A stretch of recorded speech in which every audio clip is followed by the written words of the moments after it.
Hi, my name's Pamela Nance, and I'm here to tell you about my near-death experience. In my early 30s, I was finishing my final few weeks of undergraduate school, working double shifts in a gourmet restaurant, studying for exams, and undergoing quite a bit of stress, as you can imagine, juggling all of those different things. During that period of time, I had developed quite a bit of stomach pain as a result from an ulcer. And during my shift on a Friday night, my ulcer flared up. And unfortunately, I did not have my medication with me at work. So I just powered through the dinner shift, even though I was in incredible pain. But towards the end of the evening, felt a slight pop in my stomach and the pain subsided, which made me very happy. I was able to finish out my shift without any further issues. Came home, woke up the next morning and felt a little sick on my stomach, but just kind of wrote it off maybe as a stomach bug and went on about my daily activities, which included working in my garden, digging some plants, um, meeting with some friends who I shared plants with later in the day.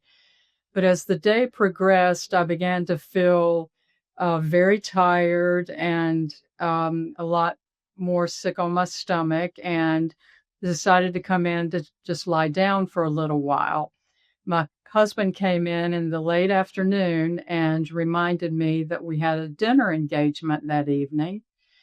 Even though I did not feel like going out to eat, I managed to get up, get ready, and go out for dinner. I didn't want to disappoint him or the friends that we were meeting. So that evening, I managed to eat a small amount of dinner, which included an entree with a cherry sauce and some red wine, and came home and immediately got sick. And as I was throwing up, there appeared to be blood.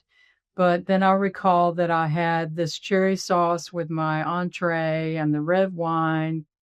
But I even called my husband in to get his opinion, and he agreed. He reminded me of what I'd eaten for dinner. And so we both just pretty much wrote it off, went to bed, but woke up the next morning around 6 a.m. My husband and we were planning to go to a flea market. I felt too terribly ill to go and suggested that he just go without me. But one of the biggest issues I had was just this extreme thirst. I felt like I'd hiked through the Sahara Desert. So I managed to get out of bed, call downstairs to him before he left, and ask him to bring me a soda back. I just wanted a big glass of soda. And he indicated that he would. He was getting ready to go out the front door when I turned to go into the upstairs bathroom and collapsed. I found out later that he debated on whether or not to come back in to check on me. But then he recalled that I had not felt well, and thankfully he did come upstairs, because at that point I had collapsed in the bathroom floor. My eyes were rolled back. I wasn't breathing. He did manage to pick me up, carry me to the bed, and began to do CPR. But I was out. I was completely gone. When I turned to go into the bathroom, that was the last thing I remembered. I had traveled to a beautiful snow-capped mountain range. It was so incredibly beautiful. I was standing on the top of this mountain range. I could look down, see the snow under my feet. And as I looked out across this emerald green valley was another snow-capped mountain range off in the distance, equally as beautiful. The sky overhead was so deep and incredibly dark blue, like the Kármán line, the line that you reach right before you leave the Earth's astral plane into outer space. It was that deep, dark blue, absolutely beautiful. The colors were indescribable in this green valley. The grass was so green. And in the midst of this valley, when I looked back, was a huge tree. And it was speaking to me like the tree of life.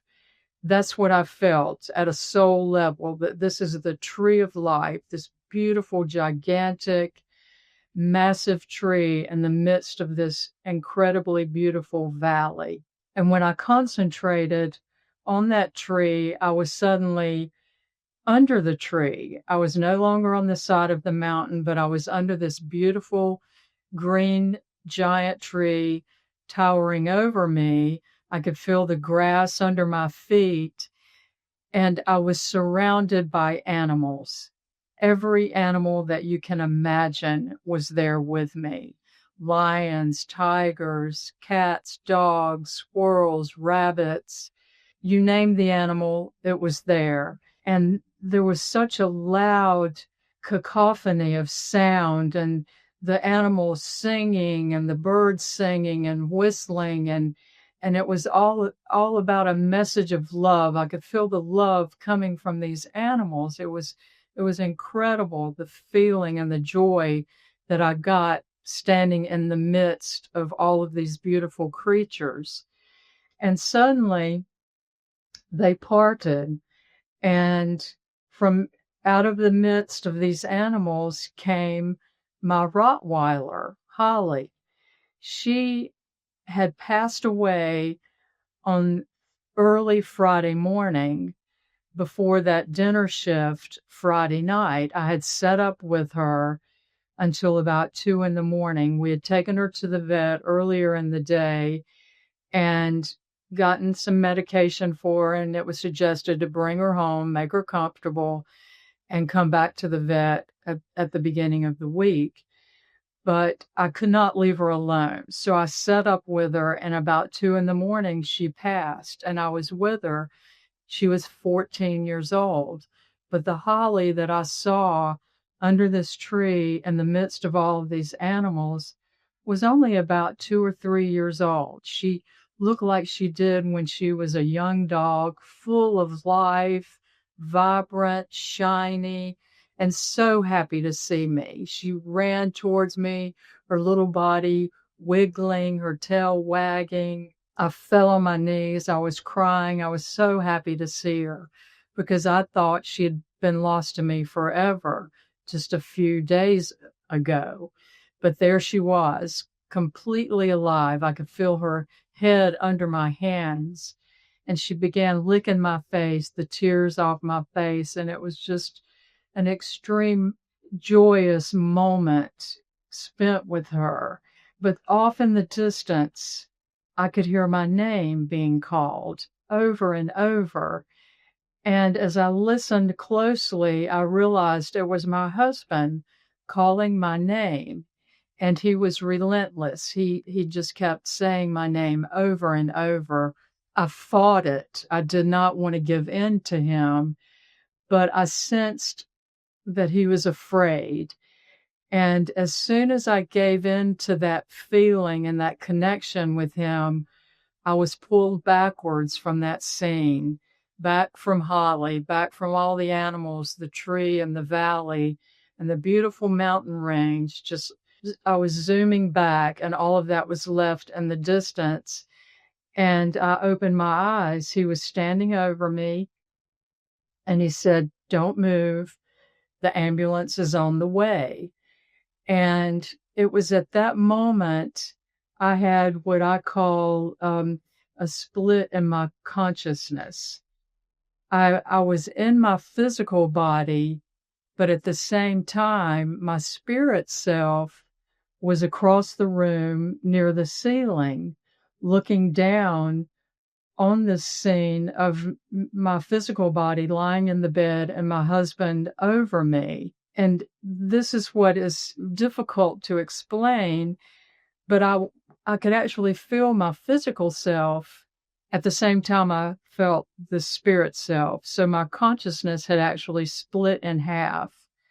I was at the top of the stairs near the ceiling, and I could see the paramedics coming up the stairs, opening the gurney, putting me on my physical body on the gurney, attaching the blood pressure cuffs. I could feel that in my physical body as I was viewing that scene as a spirit body. I could feel them attaching the electrodes on my chest, the blood pressure cuff inflating. But again, at the same time, I'm watching at a distance. And this continued as they took me out of the house, loaded me in the ambulance, and took me to the hospital. I still remained in this split state of awareness. So we arrived at the hospital. I'm rushed into the emergency area. They began performing different procedures, elevating my feet, lowering my head, blood typing me, attaching all types of equipment to my body. But at the same time, I'm watching all of this from high in the room within the emergency department. And I could see various family members coming and going. You know, they were crying, they were extremely upset. And there were 2 episodes of when they coded me. Evidently, my heart stopped. They, you know, coded, the alarms went off, they rushed in, revived me. It was during the second coding episode that I completely left the physical body, and I was complete spirit at that point. And again, as I did in the valley, I was pulled backwards from that scene, back, faster and faster, and just sort of landed in this beautiful garden. And again, the colors are just indescribable. Many of you who have experienced near death know what I'm saying, that it's beyond human description to describe how vibrant and alive the surroundings are.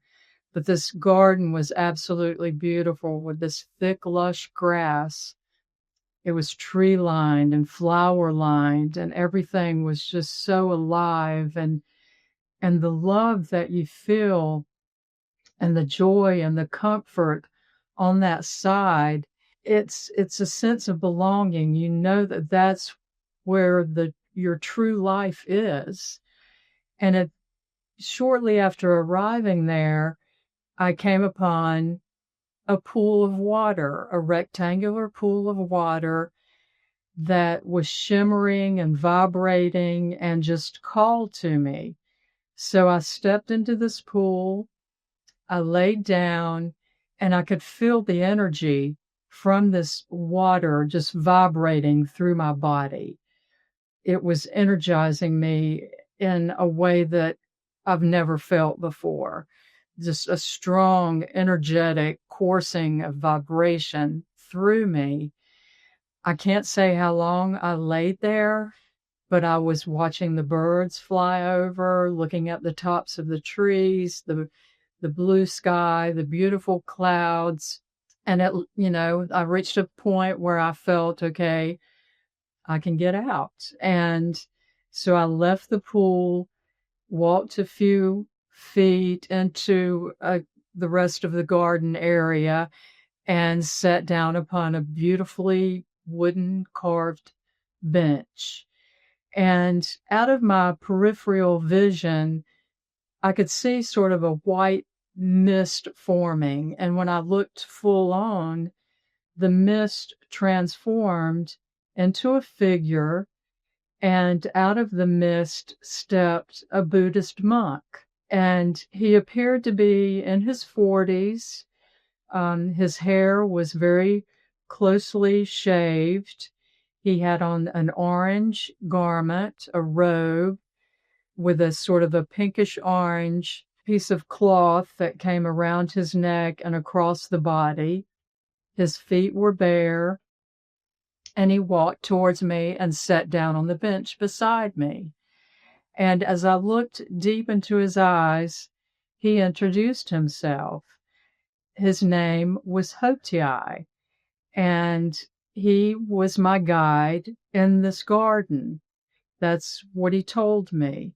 When I come to this garden in my life between lives, he is my guide. And so we stood up, we walked through the garden and over to an area that fanned out into a beautiful pastoral scene. And within this pasture were all types of animals, grazing animals, cows, horses, sheep, goats. The little babies were romping and playing. The adults were standing nearby, munching on grass. It was just a beautiful pastoral scene. And I walked out into the midst of this scene and hugged the little baby animals and petted the adults and again felt all that love coming from these animals and just from all the nature around me. And I turned back to Hotai and I asked him, where did the animals under the tree go? Where did the beautiful green valley go?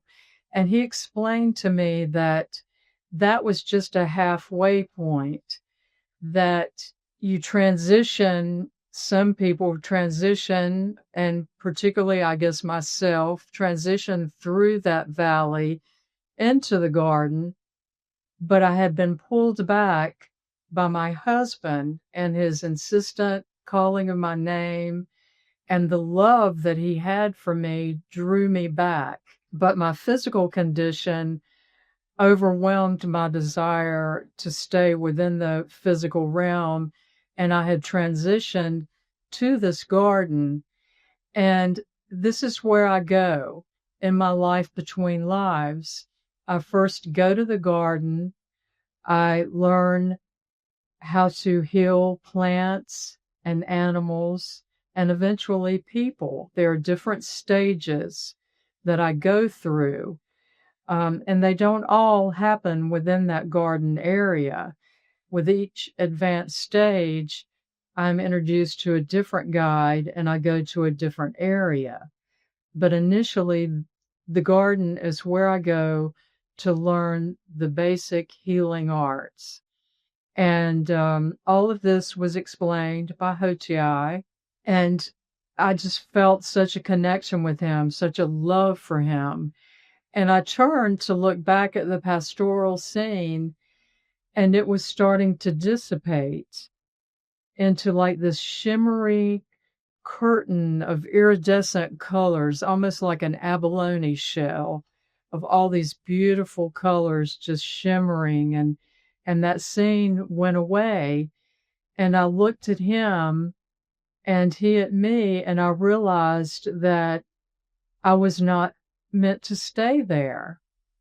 It was not my time. It was my time to come back to the physical world.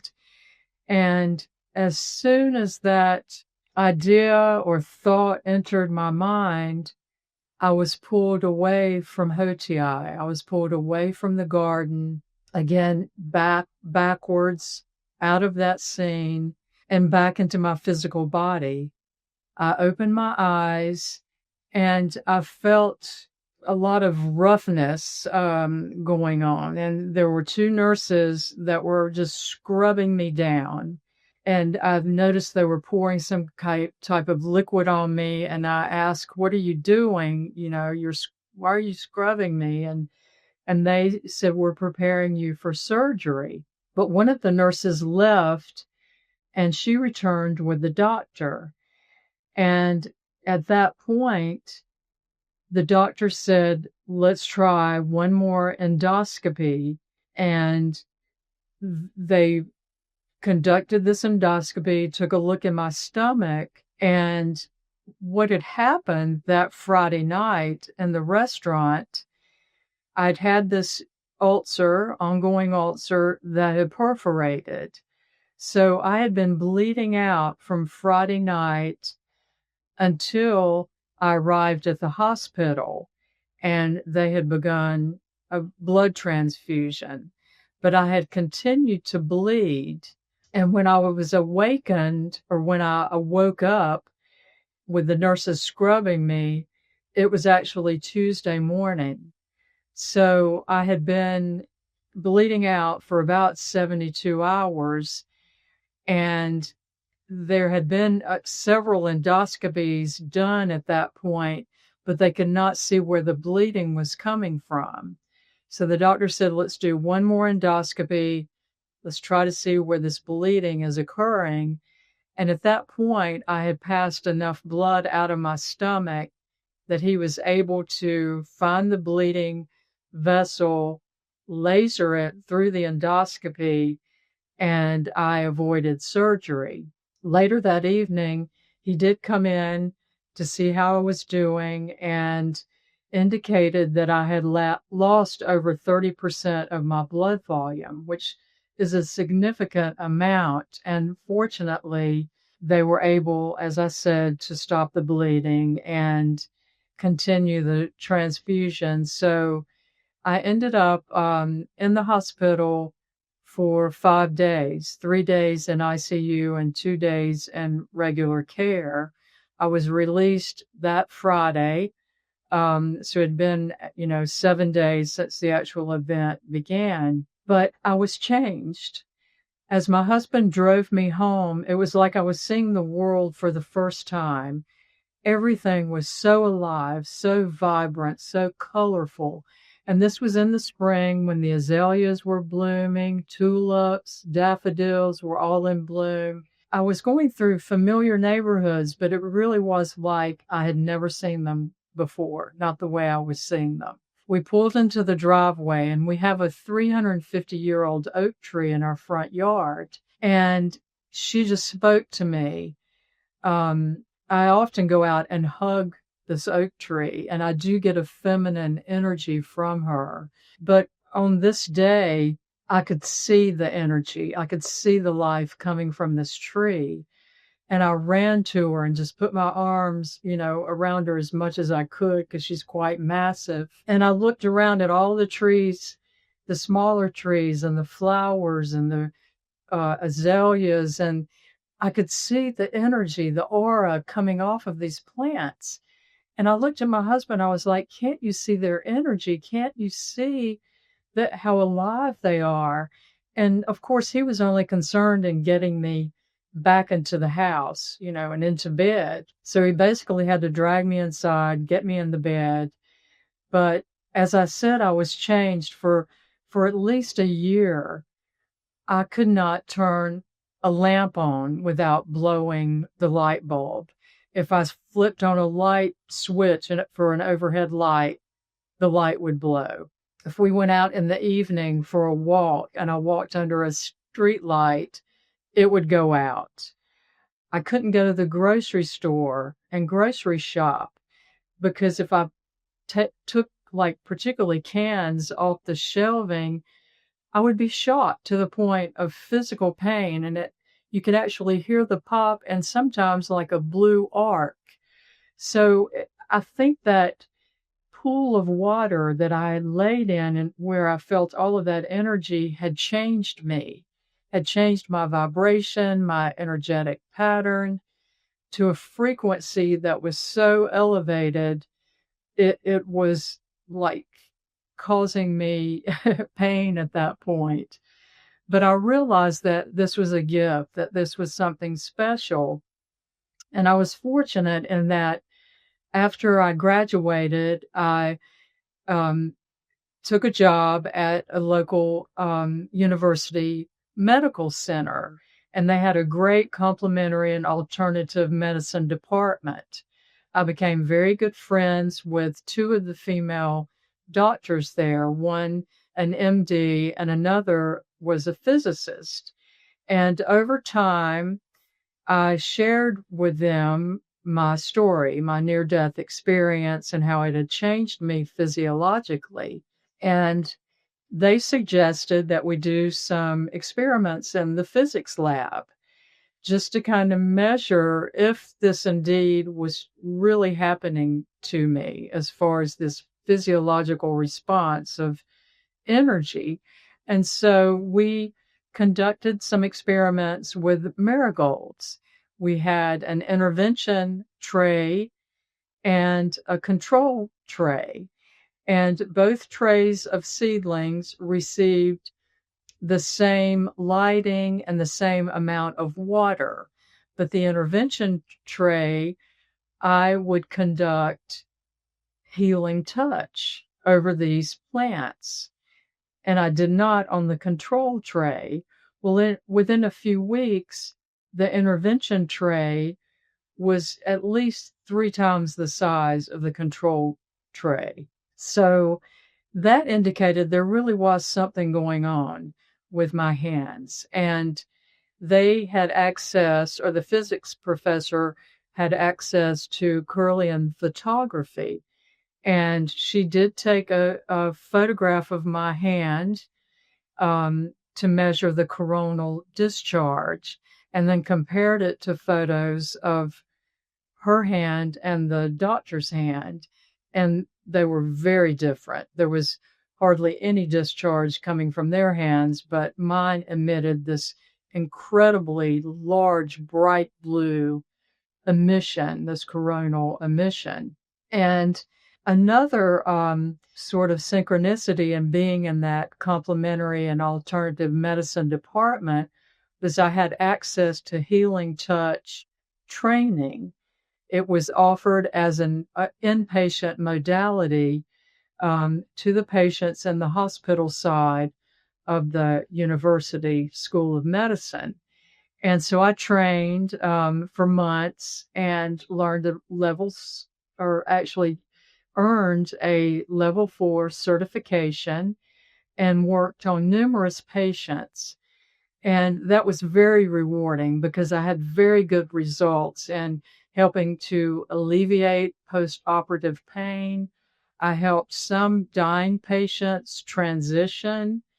So that was so rewarding and affirming as far as what my near-death experience had done, to my physiological self, my spirit self. And I continue to practice that today. I do healing touch on my cats and on my friends and family, and also do a lot of gardening. I raise vegetables, and I start my seedlings here in my office, and I work on my seedlings, and I'm already getting lots of tomatoes, and it's still early in the growing season, and I know I make a difference in the plants and their production.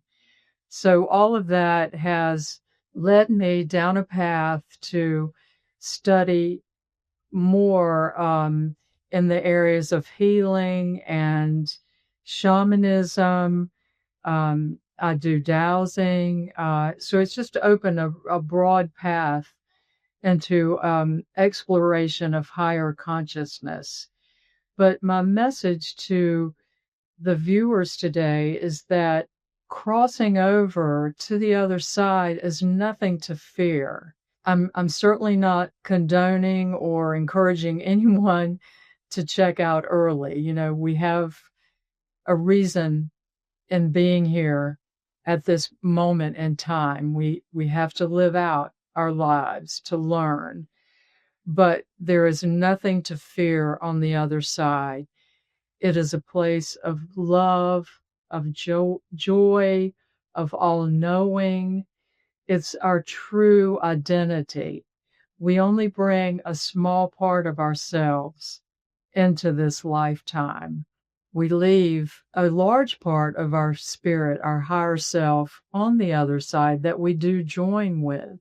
So I just, my message is one of love, of joy, and that we're all intertwined, interconnected on planet Earth. We are connected by love. We were created out of love. And the only thing that separates us from each other is fear. And there's nothing to fear once you understand that connection through pure love. So if you would like to learn more about my work and who I am, there's some information in the box below in the discussion section. And I just hope everyone enjoys a wonderful summer. Thank you for listening.